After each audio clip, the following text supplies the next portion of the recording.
O que ela continua dizendo que aconteceu? Estabelecer-se-ia uma nova organização. Uma nova organização. Escrever-se-iam livros de ordem diferente. Aquele Leroy Fromm foi um dos primeiros que escreveu um livro de ordem diferente. Ele escreveu um livro chamado A Vinda do Consolador, defendendo o Deus Espírito Santo como outro Consolador. Introduzir-se-ia um sistema de filosofia intelectual. Os fundadores deste sistema iriam às cidades, realizando uma obra maravilhosa. O sábio seria naturalmente menosprezado, como também o Deus. Desprezaram o Deus que criou o sábio ou não desprezaram? Desprezaram. Coisa alguma se permitiria opor-se ao novo movimento. Presta atenção nessa parte aqui, ó. Coisa alguma se permitiria opor-se ao novo movimento. Eles são capazes de chegar até com agente penitenciário armado e despejar as pessoas da igreja com material e tudo, como fizeram com o irmão Bruno e a família dele. Sai daqui, leva tudo. Leva cadeira, leva livro, leva púlpito, leva tudo. Leva bebedor, leva tudo. Nada se permitiria opor-se ao novo movimento, à nova organização. Lá em São Paulo, eles arrancaram até os telhados de uma igreja. Até os telhados. Fizeram pior do que fizeram com você. Arrancaram tudo. Ah, foi vocês que construíram? Tá bom, nós vamos arrancar e desmanchar tudo então. Leva o material de vocês, o terreno é nosso. Eles não permitem, irmãos, que nada se oponha ao novo movimento. Nada. Nem o próprio manual que eles têm como a regra deles, eles obedecem. Que fala que eles têm que comunicar o membro com 2 semanas de antecedência que vai excluir ou que vai disciplinar. Eles reúnem no mesmo dia, fazem igual fizeram com Jesus. Julga ele de noite às pressas para crucificá-lo. A história de Cristo está sendo reproduzida na nossa vida, irmãos. Infelizmente, eu digo vocês com tristeza. A igreja adventista do 7º dia está copiando a igreja judaica. E a igreja da reforma de Lutero. Exatamente. Mas eu louvo a Deus porque isso está acontecendo. E porque nós estamos aonde estamos. Porque Jesus disse o seguinte em Mateus 5, verso 12 e 13. Bem-aventurados quando vos injuriarem, vos perseguirem, vos maltratarem e mentindo disserem todo mal contra vós por minha causa. Regozijai e alegrai-vos nesse dia, porque será grande o vosso galardão no céu. Porque assim perseguiram os profetas que foram antes de vós. A gente tem que ficar feliz. Triste pelos que estão perecendo. Triste pelos que estão a passos largos se encaminhando para a perdição. Não podemos nos alegrar com a perdição da alma deles, mas temos que nos alegrar por estarmos sofrendo por causa de Jesus. Por causa de Jesus. Por causa de Cristo. Por causa do Filho de Deus. Os líderes, ela continua dizendo que se essa reforma acontecesse, os líderes ensinariam ser a virtude melhor do que o vício. E eles ensinam isso ou não ensinam? Curso como deixar de fumar. Eles estão lutando desesperadamente para tirar as pessoas do vício. Hoje em dia não acontece muito, mas antigamente nas séries de conferência da igreja, curso de como deixar de fumar em 5 dias. Eles ensinam que a virtude é melhor que o vício. Mas, mais o que? Tem um mais, ela fala lá, ó, mas removido Deus, que eles removeram Deus. Removido Deus ia adiantar alguma coisa? Colocaria sua confiança onde? No poder humano, o qual sem Deus nada vale. Os seus alicerces se fundariam aonde? Na areia. Por que ela falou que os alicerces deles fundariam na areia? Porque Jesus falou assim, ó, todos vocês que escutam essas minhas palavras e não as praticam, eu vou dizer a vocês, a quem eu vou comparar vocês? Será como um homem que construía sua casa sobre a areia. Quando veio o vento, levou tudo embora. E quando a gente vai lá estudar essas palavras que Jesus falou, a gente vê tanta coisa hoje, que não somente nós, mas muitos deles também ainda estão carecendo. Por quê? deposita a sua confiança em quem? No poder humano, na pompa, na grandeza, nas programações, nos canais de televisão, nas rádios, nas editoras, nos pastores que batizam centenas de almas. Nada disso vale, irmãos. E não sou eu que estou dizendo, não, é mensageira do Senhor. E ela fala que por eles construir na areia, o que ia acontecer? Os vendavais e tempestades derribariam a estrutura.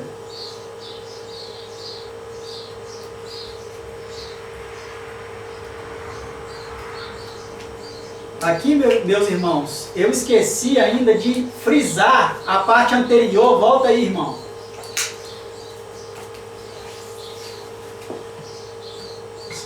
O último tropeço vai ser esse aqui, ó. O sábado seria naturalmente menosprezado, como também o Deus. Vocês podem prestar atenção, quando a igreja adventista do sétimo dia aceitar o domingo, no decreto dominical, vai se cumprir isso aqui, ó. Não vão aceitar mais o sábado. Não. Tem outros textos da irmã White que ela fala que da tribuna sagrada os homens vão defender o domingo, se baseando na tradição. Quer dizer que mesmo os próprios que dizem que são adventistas, sim, vão desprezar o sábado. Quando vier o decreto dominical para não perder as estruturas que a igreja tem, hospital, templos, escolas, gráficas, fábrica de alimento, tudo, para não perder, eles vão abrir a igreja no domingo. Como você diz, para não perder o seu ganha-pão, seu emprego. Sim. E eles vão usar até argumento de dizer, não, a gente adora no sábado e qual o problema de adorar no domingo? Isso! A gente adora todo dia. Exatamente. Aí quando determinar que não pode abrir no sábado, aí eles já estão fazendo o errado, né? Então, a maioria desses passos aqui já aconteceu, só está faltando 2. Eles aceitaram o sábado e esse aqui, ó. Os vendavais e tempestades derribariam a estrutura. O que aconteceu com o templo de Jerusalém? Templo do Senhor é esse. Jeremias protestou contra esse fanatismo pelos templos, pelo templo de Jerusalém. Templo do Senhor é este. Mas estava lá, matando o inocente, mentindo, com idolatria, e ficavam falando do templo do Senhor. E o que aconteceu? Veio os babilônios e destruiu tudo. E eles mesmo assim não aprenderam, né? Rejeitaram Jesus. Depois, no ano 70, veio os romanos e fizeram o quê? Acabaram com tudo. Não ficou pedra sobre pedra. Então a senhora White diz que os vendavais e as tempestades iam derrubar o quê? A estrutura. Porque eles estão construindo sobre a areia. E aí ela faz a pergunta, quem tem autoridade para iniciar semelhante movimento? Possuímos a Bíblia.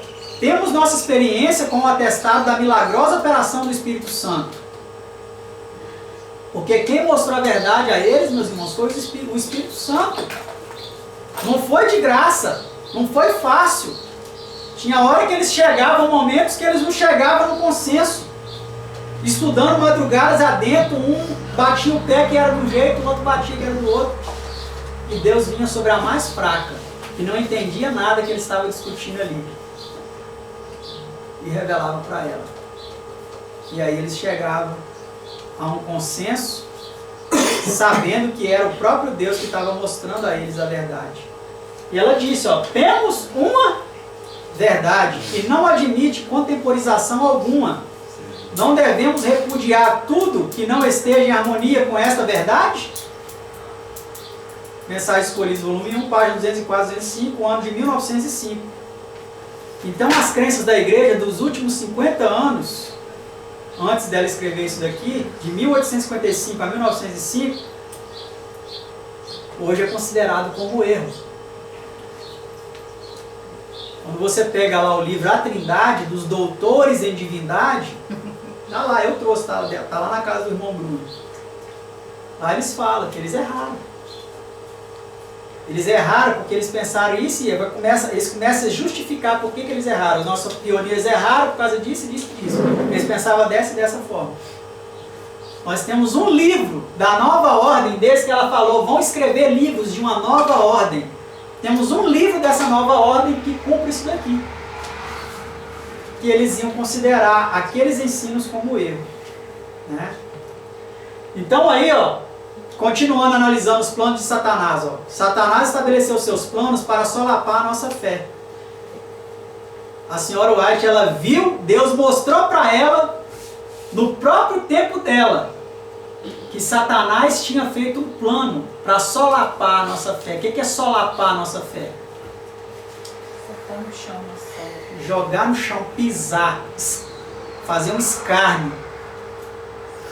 A nossa fé na história da causa e obra de Deus. Estou profundamente ansiosa ao escrever isso.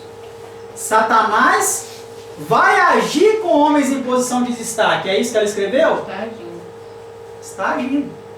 No tempo dela já estava agindo. Com homens em posição de destaque. Para eliminar os fundamentos de nossa fé. E aí ela quase que desesperada fala assim, permitiremos que seja feito isso, irmãos? 1903, aqui ela estava falando da crise alfa, apostasia alfa. Dr. John Harvey Kellogg. Próximo slide, advertência. Como um povo, devemos estar firmes sobre a plataforma da verdade eterna, que resistiu a todas as provas. Devemos ater-nos aos seguros pilares da nossa fé. Os princípios da verdade que Deus nos revelou são nossos únicos fiéis alicerces. Irmãos, por que a senhora White, uma linguagem poética, ela usa as palavras pilares da nossa fé e fiéis alicerces? Se você tirar um pilar de uma casa, se você tirar um alicerce de uma casa, o que vai acontecer? Ela vai cair. Então é errado falar que a igreja adventista é uma igreja caída? É errado? Não, tirou os pilares, ela está caída. Ela está caída. Por quê? Porque foi esses pilares que fizeram de nós o que somos. Respondendo aquela pergunta lá de trás, o que faz uma igreja ter esse nome? O que faz a igreja católica ter esse nome? O que faz a igreja universal ter esse nome? O que faz a igreja mundial ter esse nome? É o que ela ensina. O que faz a igreja batista ter esse nome? O que faz a igreja metodista, presbiteriana ter esse nome? É o que ela ensina. Então, esses ensinos dos últimos 50 anos da igreja, do início do século XX para trás, 1905 para trás, é o que fizeram da igreja adventista ser a adventista do sétimo dia. Então, quem são os verdadeiros adventistas do sétimo dia? Os que seguem esses princípios, os que ensinam esses princípios, os que defendem esses princípios, os que seguram com mão firme esses princípios. É esses que são adventistas, verdadeiros adventistas do sétimo dia. Porque ela fala, irmãos, ó, o correr do tempo não diminui o valor desses princípios. Pode passar 20, 30, 40, 50, 70 mil anos. Deus vai continuar sendo Deus. Jesus vai continuar sendo Jesus. Pode vir o pastor que foi mudar o ensino sobre Jesus, que não vai mudar quem é Jesus. Não vai mudar. É constante esforço do inimigo remover essas verdades sem engaste. Por quê? Por que é constante esforço do inimigo remover essas verdades do seu engaste? Engaste aqui, ela usa a linguagem como se fosse uma joia, um anel que tem um engaste e que a pedra preciosa fica ali, ó, e fica firmada ali, ó, para você não tirar aquela joia daquele lugar. Foi feito exatamente para isso. Mas é o objetivo de Satanás remover essas verdades do seu engaste, colocando no seu lugar teorias espúrias. Ele introduzirá tudo que lhe seja possível para realizar seus desígnios enganadores. Então ela falou que ele ia introduzir. Ela não falou, ele vai tentar introduzir. Ela falou, ele introduzirá. É uma profecia, está no futuro, mas ela falou que isso ia acontecer. É interessante, irmão, que eles são tão assim desleais. Eles usaram esse texto aí no dia da nossa expulsão. Usaram esse texto contra a gente que estava tentando restaurar as verdades. Exatamente. Lendo as profecias com o óculos viciado da igreja corrompida. O que os judeus no tempo de Cristo fizeram? Eles estudaram as profecias sobre o Messias com que óculos? O óculos do egoísmo. Eu quero ficar numa posição confortável, sair desse negócio de jugo romano. Esse negócio de jugo romano, eu não aguento mais isso. O Messias vem com... Óculos egoísta. Eu quero que o meu Messias venha como rei para acabar com esse povo. Está vendo como que a igreja adventista está repetindo a história do antigo Israel? Eles não aceitaram o Messias porque ele estava lendo as profecias que falavam sobre a segunda vinda dele, como rei, glorioso. E as profecias que falavam da sua primeira vinda, como servo humilde para morrer pelos pecadores, eles não queriam saber disso. Porque eles estavam satisfeitos com os pecados deles. Estava confortável viver pecando daquele jeito. Eles tinham os conchavos deles com os romanos. Eles colocavam fardos pesados para o povo carregar, mas ele nem com o dedo ele se movia esses fardos. Então eles não queriam um Messias que livrasse eles dos pecados. Ele estava confortável com os pecados. Hoje a história está se repetindo. Não há nada novo debaixo do céu. Eles leem o espírito de profecia, mas deturpa tudo conforme as suas vontades pervertidas, conforme os seus objetivos de ganhos materiais, porque eles estão defendendo patrimônio e salário. É isso que eles estão defendendo. Eles não estão defendendo a verdade. Nem tentando salvar. O dia que eu fui defender a verdade na classe de escola sabatina que eu frequentava lá em São Paulo, no sábado seguinte o pastor foi lá passar a lição. Ele estava há mais de um ano na igreja como pastor jovem, que lá tinha 2 e nunca tinha ido no sábado passar a lição na classe de jovem. E no sábado seguinte que eu passei a lição e falei a verdade, ele foi lá passar a lição. E quando ele chegou, ele falou assim, ó, eu vim aqui não para falar que o Roberto está certo, errado e eu certo. Ou o contrário. Para falar que eu estou errado e ele certo. Eu vim aqui para defender a posição oficial da igreja. Quando eu falou isso, eu falei assim, Posição da igreja. você pode defender, eu não tenho compromisso com a igreja, com homens. Meu Deus, não é igreja. Eu pensei comigo, né? Eu pensei comigo. Pode defender. Agora você acabou com as suas próprias palavras, você será justificado e será condenado. Nós temos que defender a verdade, e não igrejas, templos, dogmas, regras de igrejas, né? Não é isso que a gente tem que defender. Então ela diz, irmãos, que ele introduziria Satanás, ele introduzirá tudo o que lhe seja possível para realizar os seus desígnios enganadores. O Senhor, porém, suscitará o quê? Homens de aguda percepção, que conseguem perceber, que têm os olhos curados com o colírio que? Celestial, com aguda percepção, que darão a essas verdades seu devido lugar no plano de Deus. E você que está assistindo aí hoje está tendo acesso a isso. Não só os que estão aqui presentes, mas você também que está assistindo. Está tendo acesso a essas verdades.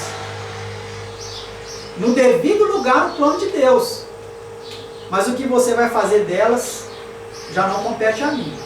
Estou aqui apresentando apenas o que foi revelado ao Senhor para a sua mensageira. O próximo slide. Verdade eterna. Então, irmão, deixa eu perguntar. Sim. Então vai chegar um dia, que isso não vai demorar, que muitos adventistas não vão mais nem querer abrir a igreja ao sábado, porque vai estar do lado do domingo. Isso. Exatamente. Não vão acreditar mais como o sábado sendo um dia do Senhor. Vão não. Eles podem até acreditar, mas pela pressão que o mundo vai estar impondo, eles não vão mais acreditar. Eles não vão seguir. Aí eles vão, não vai mais obedecer o sábado, Não. vão fazer tudo aos domingos acompanhando o catolicismo. Acompanhando as outras religiões, o mundo inteiro, até os ateus. Aí quem está do lado da verdade, que vai querer ao sábado, aí vai vir a perseguição. Exatamente, vai vir a perseguição. Aí que vai chegar a época da gente não poder mais ir para a igreja. Sim. A gente não vai defender a coisa ruim lá. Exatamente. A senhora White tem um texto no livro Primeiros Escritos, que ela fala assim: vi uma multidão que ululava em agonia. Vi uma multidão que ululava em agonia. Aí ela fala assim: perguntei ao anjo quem era este povo. E o anjo me disse: estes são os que já guardaram o sábado e o abandonaram. Vi sobre as suas vestes a seguinte escrita: pesado foste na balança e foste achado em falta. Vi que eles haviam bebido de águas profundas e enlameado o resto com os pés, e tinham profanado o sábado da pés. Por isso foram pesados na balança e foram achados em falta. Aí tem um outro trecho lá que ela fala assim: mas esse povo disse a Deus: Senhor, nós pregamos a sua vinda e a ensinamos com ardor. Mas à medida que ele olhava para suas vestes e via escrito: pesado fosse na balança e fosse achado em falta, diz que eles ficaram com uma agonia tão grande que eles chegavam a ulular em agonia. E era uma multidão que fazia isso. Então note que era um grupo que pregava a volta de Jesus e que continuou pregando a volta de Jesus, mas que abandonou o sábado. Então não vai ser pouca gente, vai ser muitas. E se hoje nós não estamos aceitando as verdades que Deus revelou, não só em sua palavra, porque como nós estudamos aqui hoje cedo, a doutrina da Trindade não é bíblica. Se nós não estamos aceitando os ensinos bíblicos que Deus revelou a essa igreja, por meio de muita oração, estudo da palavra de Deus e dedicação e revelação direta, e nós estamos achando que isso não tem problema e continuamos no meio de pessoas que estão pisando a verdade, profanando a verdade, nós corremos um sério risco de, quando vier a prova, a gente aceitar o lado mais fácil, o lado popular. Então hoje é o momento de decisão. Hoje a gente tem que manter a verdade, custe o que custar. Mesmo sob perseguição, sob despejo, como aconteceu com o irmão Bruno aí, como tem acontecido com vários irmãos, né? Com ele, com a sua família, com o irmão André, né, irmão? Você falou ulular, qual que é o significado? Ulular é uma emissão de um som que expressa um gemido e uma angústia indescritível. Não tem nem descrição, não dá nem para descrever o pavor desse som que as pessoas vão emitir quando elas vê que elas achavam que era o povo escolhido de Deus, a igreja remanescente, e agora eles estão perdidos. Você imagina a decepção. Por isso que eles vão ulular em agonia. Irmão, deixa eu falar. Então é aí que Deus disse que muitas vezes nós vamos ser, muitas vezes não, que a gente vai ser perseguido pelos de casa. Pelos de casa. Pelos de casa, por quê? Os que são os verdadeiros cristãos, os que estão do lado de Cristo, vão querer defender o sábado. Sim. Abrir a igreja ao sábado, e aqueles que falavam que era adventista ficou falso, foi para o outro lado. Sim. Eles mesmos vão perseguir. Eles mesmos vão perseguir os próprios cristãos. A senhora White fala que os nossos maiores inimigos vão ser os nossos antigos irmãos. Ela fala, tem um texto que ela fala assim no Eventos Finais: o maior empecilho para a obra de Deus não é das pessoas lá de fora, é da própria igreja. Os melhores amigos, né? É da própria igreja que vão se perseguir. Não vão fazer diferente do que fizeram com Cristo, né? Exatamente. Porque foi o próprio povo deles. Sim. Veio para o que era seu e os seus. Eu preguei essa verdade na minha cidade. Vai lá ver quantos aceitou. Teve ancião que chegou para mim e falou assim, você tem que pregar isso para as pessoas lá de fora, porque nós da igreja não precisamos. Você tem que pregar o evangelho para eles. O pastor que foi nos visitar falou assim, pescar no aquário é muito fácil, vai pregar isso lá fora, você quer pescar aqui no aquário já, né? O pessoal já guarda o sábado e tudo mais. Você sabe onde esse pastor está hoje? Vou falar, não deixa que numa outra oportunidade eu conto. Vamos continuar, irmãos. Próximo texto. Só para dar um gostinho, esse pastor hoje nem pastor é mais. Foi expulso da obra. Jesus também, quando ele veio, ele foi pregar para Israel. Para Israel. Gentil. Foi pregar para os seus e os seus não receberam. Do mesmo jeito, Lutero, quando descobriu a verdade, foi pregar lá. Não foi. Então, assim, a gente descobre lá que a gente quer salvar, porque lá onde a gente a família. Lá em João, no Evangelho de João, capítulo 1, fala o quê? Ele era a luz. Mas os homens amaram mais o quê? As trevas. As trevas do que a luz. Isaías 5,20 fala assim, que aflição espera os que chamam o mal de bem e o bem de mal, a escuridão de luz e a luz de escuridão, o amargo de doce e o doce de amargo. Que aflição espera os que estão sábios aos próprios olhos e pensam ter entendimento. A outra tradução fala ai, né? Ai dos que chamam ao mal de bem e ao bem de mal. Exatamente. É uma aflição grande que está esperando eles. A gente, né, cai nos hereges da história. Como Deus estabeleceu os princípios fundamentais? Será que foi meramente por homens? Vamos ler aí o que a mensageira do Senhor disse. Depois da passagem do tempo, de 1844, que veio aquela decepção, né? Poxa, Jesus não voltou, e agora? Nós buscamos a verdade como um tesouro escondido. Irmãos, só acha a verdade quem cava fundo. Quem fica lendo Bíblia, quem fica ouvindo sermão e lendo Bíblia lá na igreja, quem fica lendo superficialmente a Bíblia, não encontra a verdade. Por que que hoje aí a maioria das pessoas no mundo estão com as suas Bíblias? É as virgens. Tem a lâmpada, mas não tem o quê? Não adianta nada ter lâmpada sem azeite. Não adianta nada ter a Bíblia sem a compreensão correta que o Espírito de Deus dá.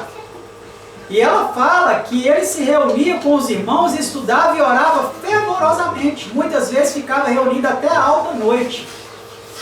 E às vezes a noite toda, pedindo luz e estudando a palavra. Repetidas vezes esses irmãos se reuniram para estudar a Bíblia, a fim de que conhecessem seu sentido e estivessem preparados para ensiná-la com poder. Quando em seu estudo chegava ao ponto de dizerem, nada mais podemos fazer, o Espírito do Senhor vinha sobre mim. Olha, irmãos, aquilo que eu falei para vocês lá no início, quando eles não conseguiam entender, o Espírito do Senhor vinha sobre ela. Eu era arrebatado em visão e era-me dada uma clara explanação das passagens que estivéramos estudando, com instruções quanto à maneira em que devíamos trabalhar e ensinar eficientemente. E aí ela continua dizendo que durante todo o tempo eu não podia compreender o arrazoamento dos irmãos. Minha mente estava, por assim dizer, fechada. Eu não podia compreender o sentido das passagens que estudávamos. Ela não entendia. Essa foi uma das maiores tristezas da minha vida. Fiquei nesse estado de espírito até que nos fossem tornados claros todos os pontos principais de nossa fé, em harmonia com a palavra de Deus. Os irmãos sabiam que quando não em visão, eu não compreendia esses assuntos e aceitaram como luz direta do céu as revelações dadas. Então, ela não entendia o que eles estavam estudando. Como diz no ditado, ela ficava no meio deles ali mais perdida do que segue um tiroteio, ela não entendia nada. E aí, quando eles começavam a chegar ali num impasse, é desse jeito, não, esse texto explica assim, não é assim, é desse jeito, ficava aquele impasse. E aí Deus, eles oravam e Deus tomava ela em visão e mostrava o que era, o que significava aquilo. Então eles aceitaram as revelações como diretamente do céu, porque quando ela não estava em visão, ela não entendia. E depois que Deus concedia a visão, ela entendia, ela explicava aquilo. E eles viram, não é possível. Se não fosse por Deus, não seria possível ela estar falando o que ela está falando. Né? Sem falar dos fenômenos, né? E ela, quando em visão, ela não respirava. Chegava com o espelho na frente dela, não embaçava. Ela tinha força sobrenatural. Tentavam segurá-la, movê-la de um lugar para o outro quando ela estava em visão. Não conseguia mexer um dedo dela. O poder de Deus descia de tal forma sobre ela que era incontestável que ela estava sendo usada por Deus. Era incontestável. Mas o inimigo, ele não ficou o quê? Satisfeito. E o que aconteceu? O alfa das heresias mortais. O primeiro grande ataque ao fundamento de nossa fé. Entrou na igreja através de um dos principais médicos da igreja adventista do sétimo dia, que era o diretor do hospital do sanatório de Battle Creek. Esse homem, irmãos, ele tratava até governadores e presidentes dos Estados Unidos no hospital da nossa igreja. Esse homem, ele foi inventor de equipamentos cirúrgicos, que na época dele era uma inovação científica. Esse homem, ele usava os 2 hemisférios do cérebro, ele escrevia com as 2 mãos ao mesmo tempo. De tão inteligente que esse homem era. Dr. John Harvey Kellogg. E ele escreveu um livro para terminar o hospital, algumas instalações lá do hospital, né? E para angariar recursos para poder concluir aquelas obras. Mas nesse livro tinha heresias mortais sobre a personalidade de Deus. Qual que é o ponto que o inimigo mais quer atacar? A personalidade de Deus. Porque ele odeia Deus. E ele odeia Jesus Cristo. Então Satanás usou esse homem para, através desse livro, enfiar heresias dentro da igreja, atacando a personalidade de Deus. Falava assim, Deus está em tudo. Deus está na árvore, Deus está na relva, Deus está na nuvem, Deus está no orvalho que cai, Deus está nos animais, panteísmo. Nas plantas. Panteísmo. Deus está em todas as coisas. A gente escuta isso todo dia. Né? A gente escuta isso todo dia. Deus está no seu coração, Deus está em todo lugar. Deus está em toda igreja. Falou do nome de Deus, Deus está ali. Ele morreu fora da igreja, fora do... Sim. E aí olha o que a senhora White fala. Ó. Eu tenho sido instruída pelo mensageiro celeste que alguns dos raciocínios do livro O Templo Vivo são falaciosos, que tal raciocínio desencaminhará as mentes daqueles que não estão profundamente firmados nos princípios fundamentais da verdade. Que princípios é esse? Nós já vimos. É os pilares da fé da igreja adventista, que Deus concedeu à igreja remanescente. É aquelas doutrinas que defendem o Deus verdadeiro, que defendem o Jesus verdadeiro, que defendem o Espírito Santo verdadeiro. Ele introduz aquilo que não passa de uma especulação acerca de quê? Da personalidade de Deus e onde sua presença está. Ninguém nessa terra possui o direito de especular nessa questão. Mensagens Escolhidas, volume 1, página 201, escrito em 1904. E aí no próximo slide, nós vemos mais um alerta que ela dá sobre essa crise, essa primeira apostasia que aconteceu na igreja adventista do sétimo dia. Muitos aí nos condenam porque a gente fala que a igreja está apostatada. Só que a igreja está apostatada não é de hoje.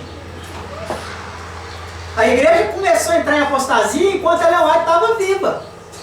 Ela mesma chamou essa apostasia de apostasia alfa. Se vocês pegarem aquele livro lá, Mensagens Escolhidas, a página 201, volume 1, página 201, vocês vão ver ali que ela fala, tem um capítulo lá que chama o alfa da apostasia. Ela começa a descrever aquela apostasia que estava acontecendo dentro da igreja. O alfa é a primeira letra do alfabeto que? Grego. E qual que é a última? Ômega. Então ela fala que ia acontecer uma apostasia alfa e depois ia acontecer uma apostasia ômega. Só que sabe qual que é o problema? Muitas pessoas que hoje saem da igreja adventista, muitos grupos dissidentes, eles até falam que a igreja está em apostasia ômega. Só que eles aplicam essa apostasia a outras causas que não a verdadeira. Sabe onde está o detalhe? A senhora White disse que a apostasia ômega ia acontecer um pouco depois da primeira. Um pouco depois. E ela morreu em 1905, melhor, 1915. Em 1919, já teve uma conferência bíblica na Igreja Adventista, onde já tentaram introduzir a Trindade. Houve uma confusão muito grande, porque tinha pioneiros ainda vivos que não aceitaram de jeito nenhum. Aí em 1931, esperaram de 1919 até 1931. Morreu todo mundo? Não, morreu alguns, mas aí em 1931, aqueles 4 homens enfiaram dentro da igreja sem votar. Porque ainda existiam muitos que estavam vivos, que não aceitavam. Então eles pensaram, já que eles vão aceitar, nós vamos enfiar e vamos ir trabalhando isso na mente do povo, cozinhar eles em banho-maria, até a gente poder votar isso aí, que todo mundo já vai estar aceitando. A gente vai trabalhando com as gerações, né? Com essa filosofia aí, essa nova filosofia, lembra que ela falou lá? Introduzir-se uma nova filosofia intelectual. E os defensores dessa filosofia iam viajar pelas cidades e fazer um trabalho maravilhoso. Foi o que eles fizeram. Aquele pastor lá, o Leroy Edwin Fromm, fez isso. Ele viajou várias cidades, fez conferência para vários pastores da igreja, enfiando essa ideia aí na mente deles. E foi assim que a doutrina da Trindade entrou na igreja. Mas a senhora White avisou, ó, no ano de 1900, naquela época lá, 1905, né? Aqui fala a data da meditação, mas a meditação é posterior, né?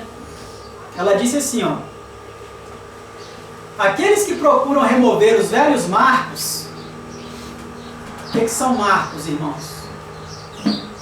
Vocês já viram o marco de uma divisa de estado? Um pilarzinho. Lá no terreno onde eu moro, tem os marcos lá da divisa de cidade e estado. Nosso terreno lá, ele está na divisa de 3 cidades e 2 estados. Tem um pedaço lá que é Mutum, tem um pedaço que é Aimorés e tem outro pedaço, Mutum e Aimorés é Minas. Tem um outro pedaço que é Brejetuba, que já é Espírito Santo. E tem os marcos. E aí ela usa essa linguagem para falar assim, ó, aqueles que procuram remover os velhos marcos não estão retendo firmemente. Irmãos, quem que é considerado uma pessoa que muda um marco estabelecido? Quem que essa pessoa pode ser considerada? Adultério, isso é... Invasor, ladrão, desonesto, criminoso, grileiro, não digno de confiança. Uma pessoa que faz isso não é digno de confiança. Exatamente. Tudo quanto é coisa ruim pode ser aplicado a uma pessoa que faz isso. E ela usa essa expressão. Aqueles que procuram remover os velhos marcos não estão retendo firmemente. Eles não estão se lembrando de como receberam e ouviram. Os que tentam introduzir teorias que removeriam os pilares da nossa fé, e a gente viu que se você remover o pilar de uma estrutura, ela cai. Os que estão tentando remover os pilares da nossa fé, quanto a quê? Aí ela fala aqui, ó, 2 doutrinas aqui, ó. Quanto ao santuário ou quanto o quê? Personalidade de quem? Deus. Cadê a personalidade do Espírito Santo? Então você vê onde que eles mexeram. Mexeram na doutrina do santuário.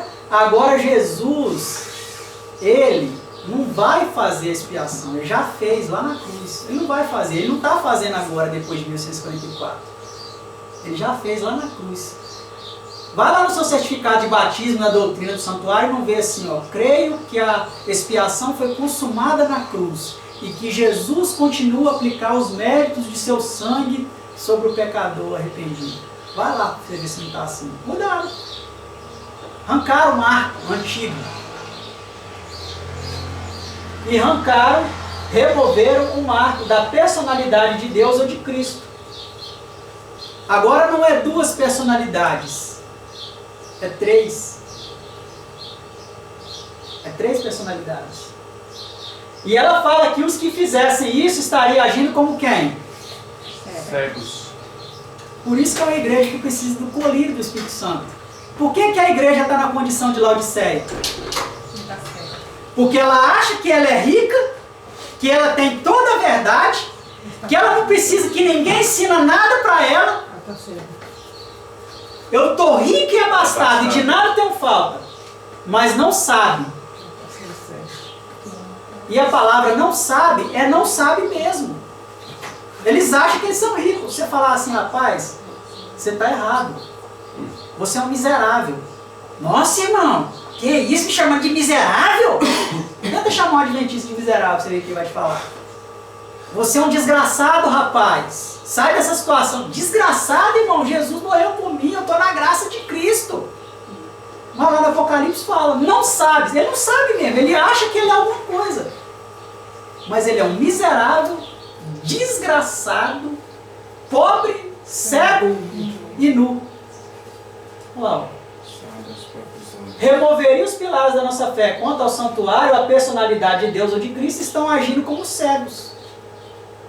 Estão procurando introduzir incertezas. Não, irmão, é luz progressiva. Os pioneiros não tinham toda a luz. Incertezas. Isso é um mistério. Se nós não entender perfeitamente aqui, irmão, vamos ter fé, a gente tem que ter fé.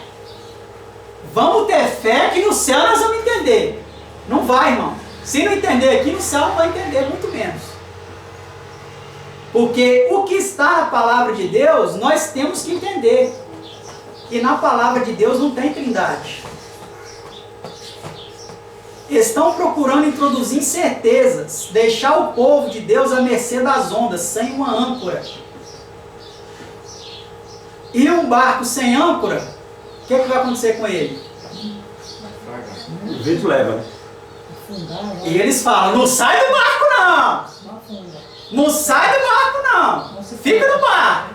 Tá fedida, é igual a arca de Noé, tem um monte de animal, tem pecado, tem sujeira, mas fica dentro do barco! É ou não é? Estou acostumado, porque eu já ouvi muito essas conversas.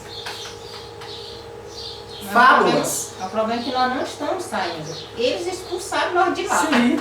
Fábulas. Nós não vimos mais cedo que eles iam ensinar fábulas? Iam desviar os ouvidos da verdade, se voltando para as fábulas. É isso. Doutora, uma pergunta. Por que que antes eu estava até assim, uma coisa assim que eu estava observando até hoje, uma coisa assim que aconteceu hoje, sabe? Por que que antes, tudo que fazia na igreja passa por comissão, lógico, né? Tem que passar por uma comissão. Sim. Né, dos líderes.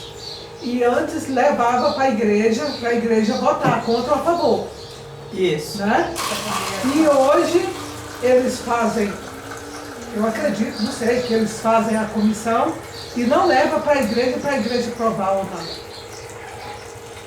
Então, está acontecendo isso. Aí eu pergunto, para que lado que eles estão indo, querendo levar a igreja? Porque se nós estamos ali na igreja, nós somos membros, a maioria é que, né? Não é a maioria? É o então, sistema democrático, né? A maioria que ganha, né? A maioria que ganha. E se não leva para a maioria, e por que que fica só com a minoria? Eu não entendo. Está entendendo o que eu estou falando? Estou entendendo. 4 votaram ali. Irmã, Homem de divindade. quer saber por que isso acontece? É o modus operandi. Aqui tem 2 ex-policiais, né? O que é modus operandi? O que significa a palavra modus operandi? É a maneira de lidar com as coisas. É essa. Aí se você for reivindicar aquilo ali, falar alguma coisa, mesmo que nada. Sim. Você está falando em vão, porque já está acontecendo, sua palavra não vale nada.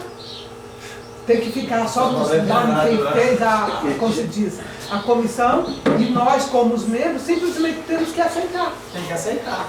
Exatamente. Entendeu? Então, irmã, nós já estamos percebendo para onde esse navio Está afundando. Está indo. Nós já estamos percebendo. E se nós continuarmos, o que vai acontecer? A gente vai junto. A gente vai junto. Nós temos que nos agarrar em quem? É em Cristo. E aos pilares da fé. A igreja ela já abandonou os pilares da fé há muito tempo. Ela está caída. Não adianta a gente esperar nada certo de nenhuma decisão deles. O presidente mundial da igreja, o Ted Wilson, sabe o que ele fez na última conferência geral, quando foram falar sobre os membros da igreja adventista que estavam sendo demitidos dos seus cargos porque não queriam tomar vacina? Isso era uma violação de consciência. Sabe o que ele fez? Quando na conferência geral as pessoas quiseram trazer esse assunto à tona, ele não permitiu. Ele se levantou da cadeira onde estava sentado, foi lá na frente do microfone e falou assim: irmãos, nós decidimos que não vamos entrar neste ponto, nessa conferência. Vamos manter essa decisão. E foi ali cozinhando o povo e o assunto não foi trazido à luz. O que significa isso? Poder despótico. É um homem que manda. O resto faz o quê? Aceita. O resto obedece. O resto aceita. E Deus atua num lugar onde as coisas são decididas dessa forma? Deus não atua. Deus não atua. Aonde a consciência das pessoas está sendo violada, está sendo oprimida, está sendo ditado o que eles devem fazer no seu próprio corpo contra a vontade deles. Uma igreja que tem uma mensagem de saúde como a nossa, e hoje está sendo comprovado aqui, ó, lá na Inglaterra tem pessoas sendo indenizadas por causa dessas picadas malditas. O governo está pagando altas indenizações por causa dessas picadas malditas. Está mais do que comprovado que isso foi errado. E a igreja aceitou e entrou nessa onda e proibiu as pessoas de entrar na igreja se não tivesse tomado essa maldita dessa picada. Com máscara. Se entrasse Exatamente, e separado. Era. E separado, a distância, manter os padrões. Então a igreja está seguindo o protocolo de quem? De Deus ou do mundo? Do mundo. Eu preciso explicar mais alguma coisa? Mas quando a igreja procura poder humano, proteção humana, Do Estado? proteção do Estado. Exatamente. É o que ele diz, esse projeto aí essa proteção liberdade religiosa. Como que pode apoiar dessa? Ó, eu gravei uma palestra, se vocês não assistiram ainda, assista. A doutrina da liberdade religiosa. Assiste essa palestra, vocês vão entender o que é a liberdade religiosa que a Igreja Adventista está defendendo. Mas vamos adiante aqui, que a gente tem mais alguns slides.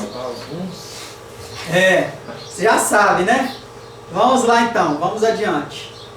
Então, o que eles removeram, irmãos? Removeram a doutrina do santuário e a doutrina de Deus, a personalidade de Deus e de Cristo. E colocaram um falso Deus sobre o trono. Vamos ver o que os pioneiros da igreja têm a nos dizer sobre isso. A senhora White, ela disse o seguinte, ó: quando o homem vier mover um alfinete do nosso fundamento, irmãos, isso aqui é muito mais profundo do que a gente imagina, né? Um alfinete, irmãos, num pilar, coloca um alfinete no pilar e tira, vai fazer alguma diferença? Ela falou assim, ó, não é para mexer nem um alfinete. Imagina. Quando o homem vier mover um alfinete do nosso fundamento, o qual Deus estabeleceu pelo seu Santo Espírito, deixe os homens, os pastores, doutorado em divindade. É isso que ela está falando? Não. Deixe os homens doutorado em divindade falar o que é o certo. Deixe os homens de idade, que foram os primeiros no nosso trabalho, falar abertamente. E os que estiverem mortos, falem também, reimprimindo os seus artigos das nossas revistas. Deixar os mortos falarem pelo que eles escreveram. Juntemos os raios da divina luz que Deus tem dado e como Ele guiou seu povo passo a passo no caminho da verdade. Esta verdade permanecerá pelo teste do tempo e da experiência. E nós estamos aqui hoje para provar que essa verdade permanece. Nós estamos defendendo essa verdade aqui. Ela vai permanecer. Pelo teste do tempo e da experiência. 24 de maio de 1905. Então vamos ver o que os nossos irmãos lá do início da igreja, os nossos pioneiros, falaram. Tiago White, esposo de Ellen White. Nessa revista aqui, ó, a página original dessa revista ali, ó, eu tive cuidado de reformular essa palestra. Essa palestra é do irmão Wagner Maxson. Eu reformulei, aumentei essa palestra, fundamentei melhor, peguei as imagens, confirmei tudo que foi falado, eu fiz como um bereano. Eu fui na fonte. Eu entrei no site oficial das revistas antigas da igreja e baixei uma por uma que foi citada. E coloquei o link aqui embaixo para quem quiser baixar também, baixar e conferir por si mesmo. Vocês não precisam acreditar em mim. Eu não quero que vocês acreditem em mim. Acreditem no que eles escreveram e vai na fonte. Olha o que o pastor Tiago White diz. A grande falta da reforma foi que os reformadores pararam de reformar. Se eles tivessem levado avante, não teria deixado nenhum vestígio do papado atrás. Tal como a natural imortalidade, né, a imortalidade da alma, o batismo por aspersão, mais o que? A Trindade, a guarda do domingo, e a igreja agora estaria livre de erros escriturísticos.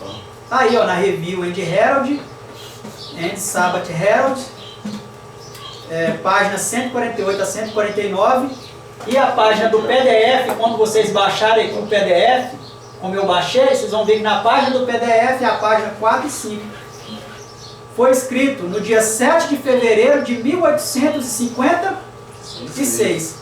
Quais são os últimos 50 anos que a senhora White falou? 1855 a 1905. Então está dentro dos últimos 50 anos? Está dentro. E quem escreveu isso foi o esposo da profetisa e por 3 vezes presidente mundial da Igreja Adventista, por 3 mandatos. Era qualquer um? Não era qualquer um. Um dos fundadores da igreja. Olha o outro texto, o que ele fala?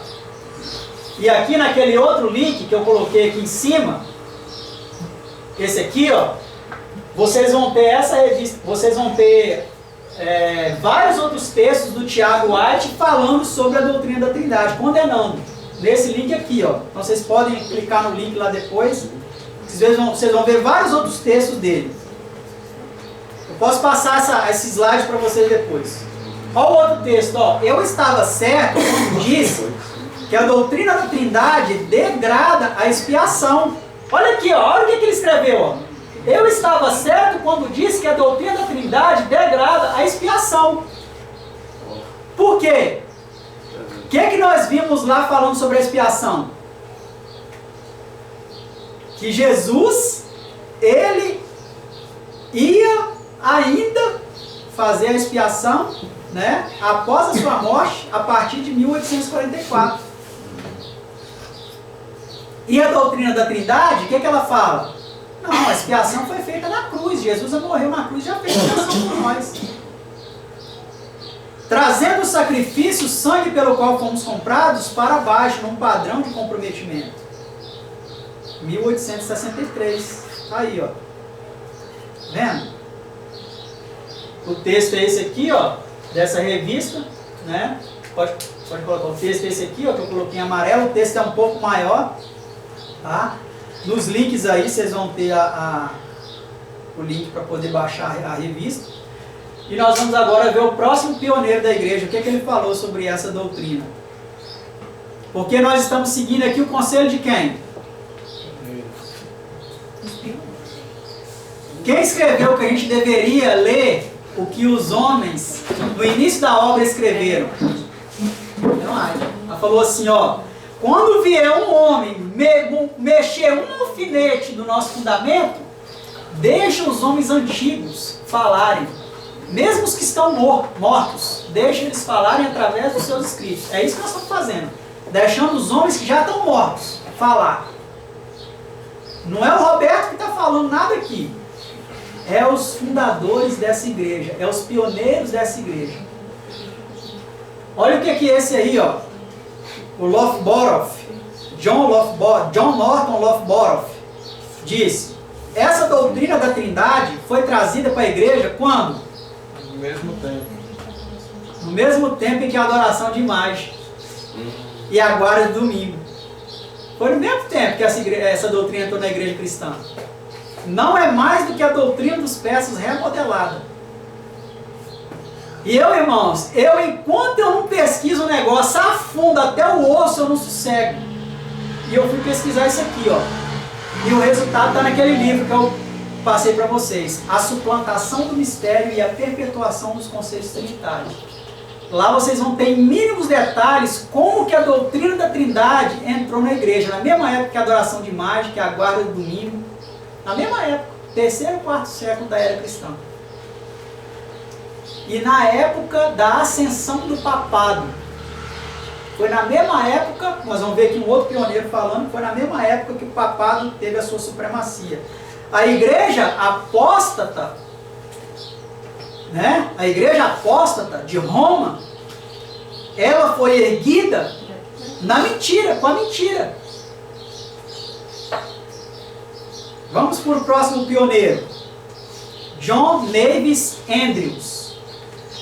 Esse homem aqui, irmãos,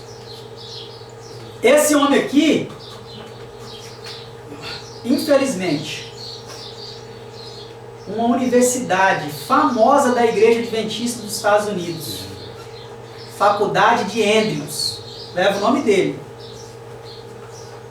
Tem doutores em divindade que defendem uma doutrina que ele abominava.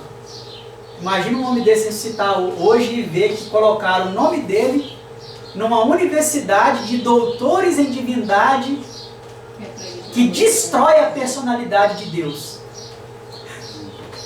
Ele ia morrer de novo, de desgosto. E ele era um homem tão estudioso da Bíblia que ele não estudava só a Bíblia, ele memorizava a Bíblia. Ele chegou certa vez a falar assim, ó: se alguém me perguntasse qualquer verso do Antigo Testamento, talvez eu seria capaz de citar alguns. Mas o Novo Testamento eu sou capaz de reproduzir palavra por palavra. Ele sabia o Novo Testamento de cor, todo, e vários versos do Antigo Testamento. Olha o que ele escreveu. A doutrina da Trindade foi estabelecida na igreja pelo Concílio de Nicéia em 325 ano Domini. Essa doutrina destrói o quê? A personalidade de Deus de seu funcionamento. E o que a senhora White falou? Que os homens estavam atacando o quê? A personalidade de Deus. E essa doutrina, ela entrou assim, conscientemente.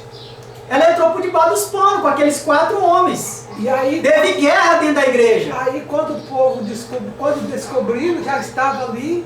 Vou mostrar para vocês Não o que é que tinha o mais pastor jeito. falou. Aí não tinha mais jeito. Tinha mais jeito, Tinha porque mais jeito. o povo é tipo rebanho, vai. Quem estava Vai ver comandando? Viu, irmã? Quem estava comandando a igreja nessa época? Quem mandava na igreja nessa Era o época? jesuíta. Vai mudar como? Já estava dominado. Entendeu? Então, teve homens, teve pastores na igreja que levantaram e falaram. Mas não adiantou nada, porque quem mandava eram os jesuítas. Eles já estavam no controle, no comando. E aí ele disse que essa doutrina da Trindade destrói a personalidade de Deus e seu Filho Jesus Cristo, nosso Senhor. A forma infame como foi imposta à igreja, percebe que lá no passado isso foi imposto à igreja também. Não entrou com aprovação, foi imposto. Se vocês estudarem aquele livro lá que eu escrevi, A Suplantação do Mistério, vocês vão ver que quem convocou o Concílio de Nicéia foi Constantino.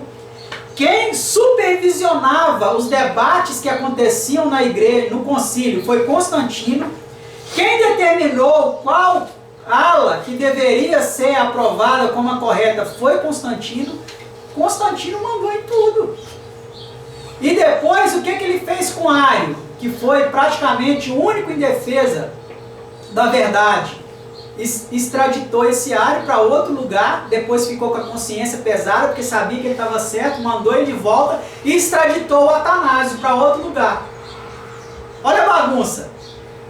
O homem sabia que Ario estava certo, mandou ele para longe, depois mandou de volta e mandou o outro. É uma bagunça total. Por isso que é Babilônia. É confusão, né?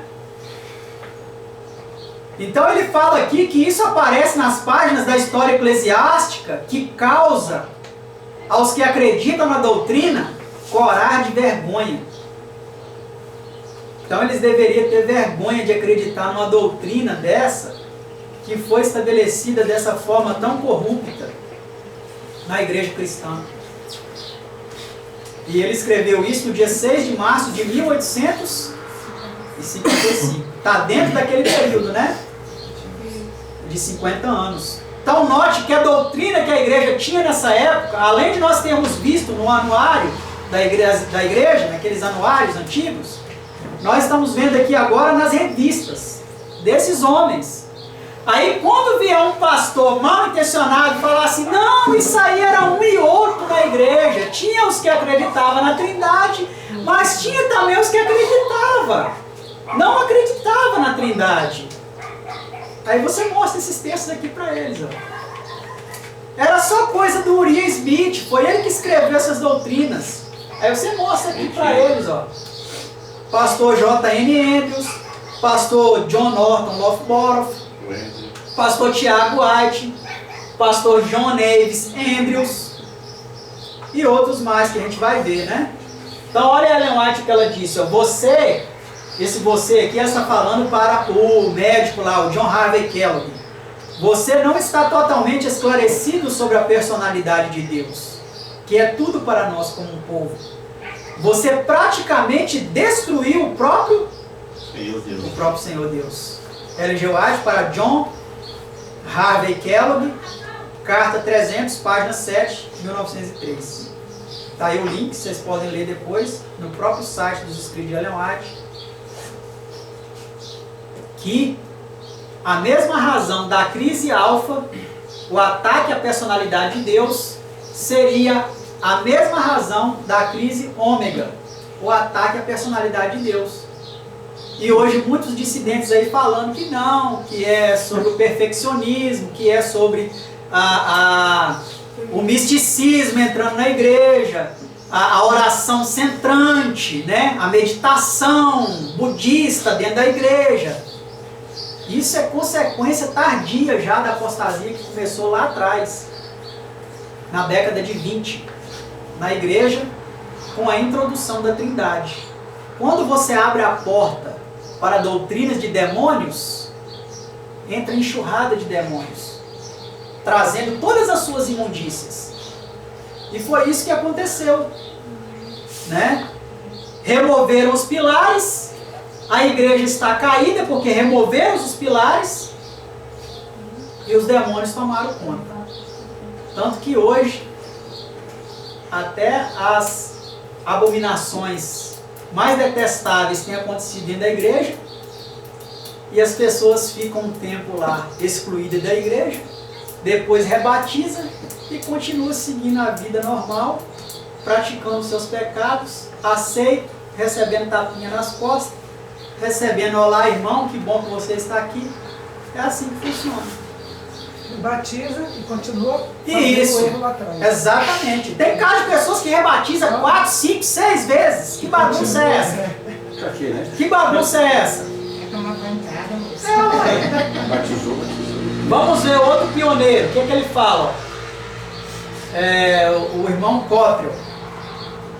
Mas manter a doutrina da Trindade não é tanto uma evidência de má intenção.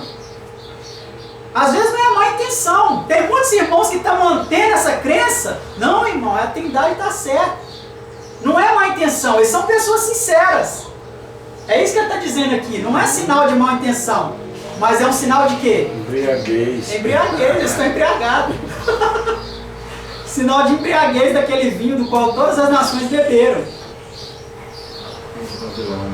O fato de que esta foi uma das principais doutrinas, se não a principal, pela qual o bispo de Roma foi exaltado ao papado, não diz muito ao seu favor. Então tá aí, né? E aqui, no livro lá, Suplantação do Mistério, eu coloco provas de que isso aqui é verdade. Para o papado subir, a ponta pequena subir, ele teve que arrancar quantas? 6. E eram 3 tribos o quê? Ariana. Ariana vem de quê? Diários. Da controvérsia lá, quando foi estabelecido. Agora, Quando começou a ser estabelecido, né? Porque de fato a doutrina da Trindade, ela não foi consumadamente estabelecida em 325. Ela começou ali, analisando só a questão da relação de Jesus em relação ao Pai, e ela foi consumada em 381 no Concílio de Constantinopla, com a introdução então da terceira pessoa, né?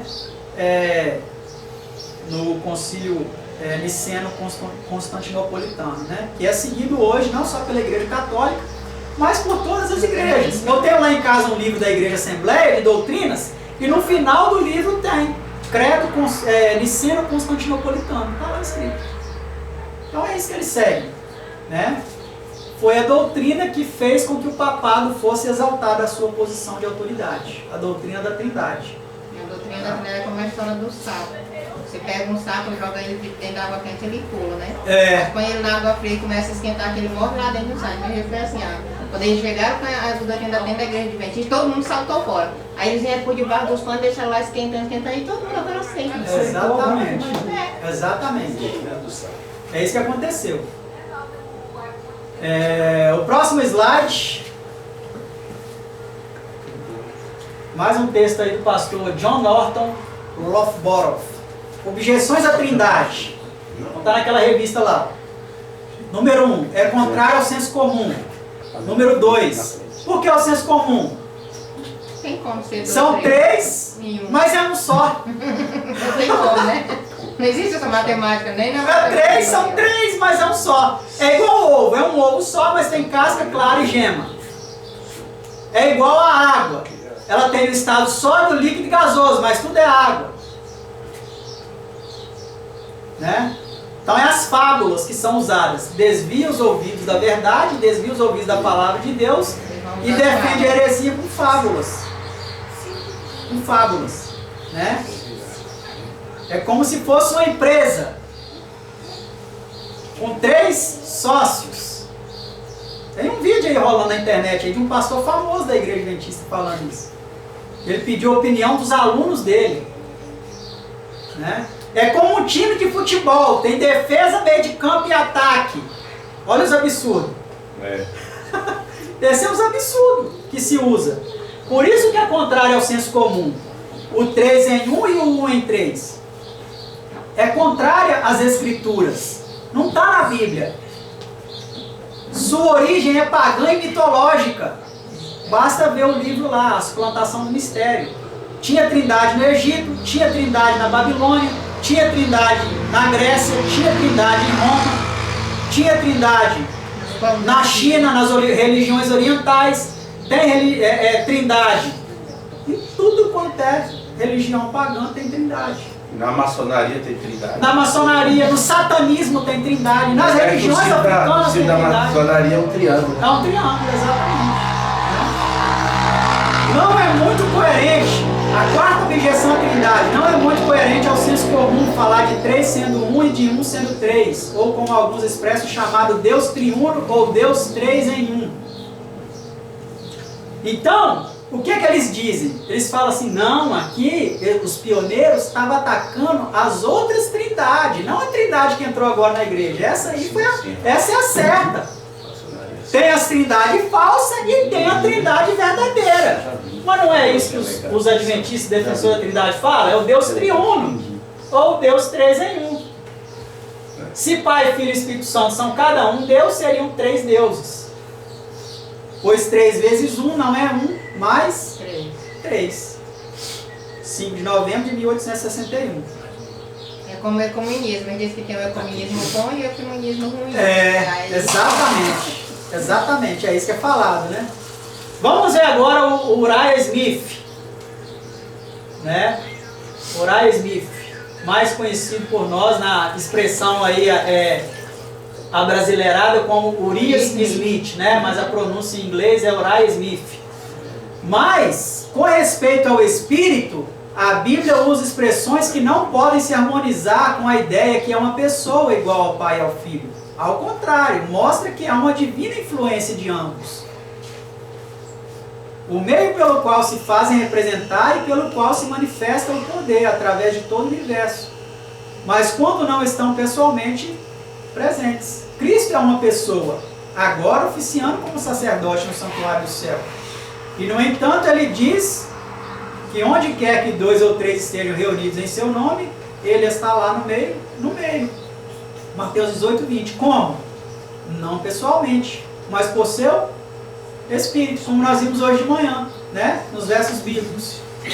Em um dos discursos de Cristo, João 14, 16, esse Espírito é personificado como Consolador e como tal tem os pronomes pessoais e relativos ele e quem aplicados a ele. 28 de outubro de 1990. Então tá aí. Os pioneiros da nossa igreja, os homens que já estão mortos, estão falando através dos seus escritos. Agora veja essa do filho de Ellen White, William White. Veja o que ele diz. Olha a data, ó, 1935.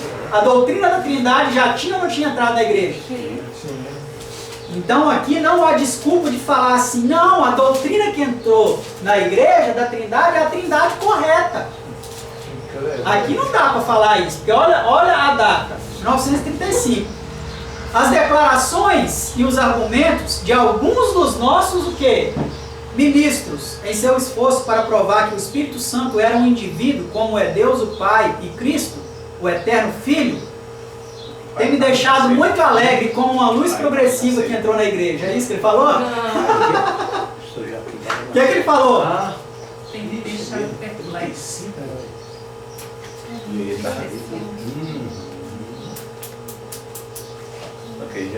Filho de Ellen White, irmão, ficou triste quando a Trindade estava entrando na igreja.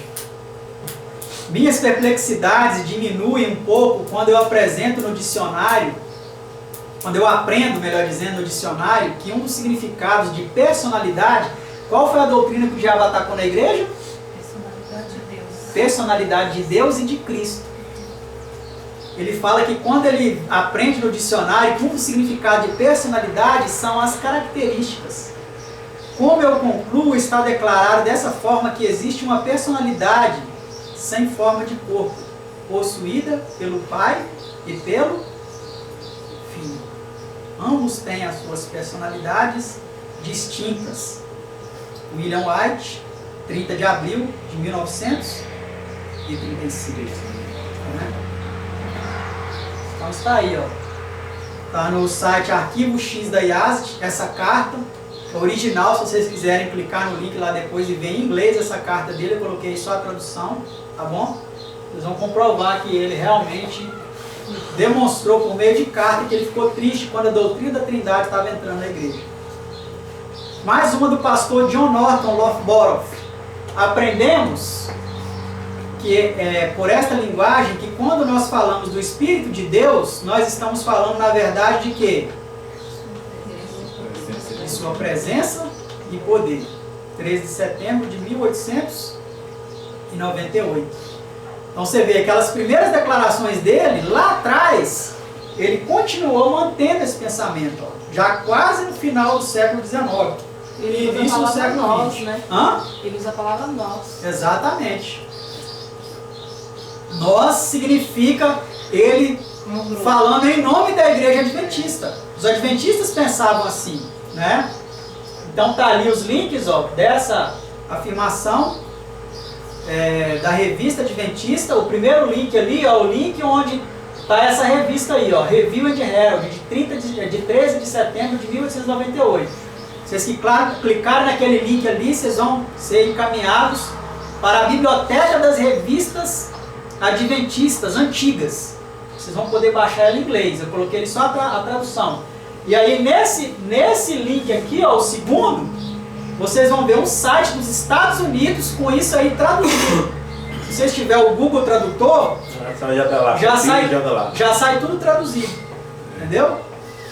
Mais uma de Ellen White. O Espírito Divino, que o Redentor do mundo prometeu enviar, é a terceira pessoa da Trindade, é isso? É o Deus Espírito Santo.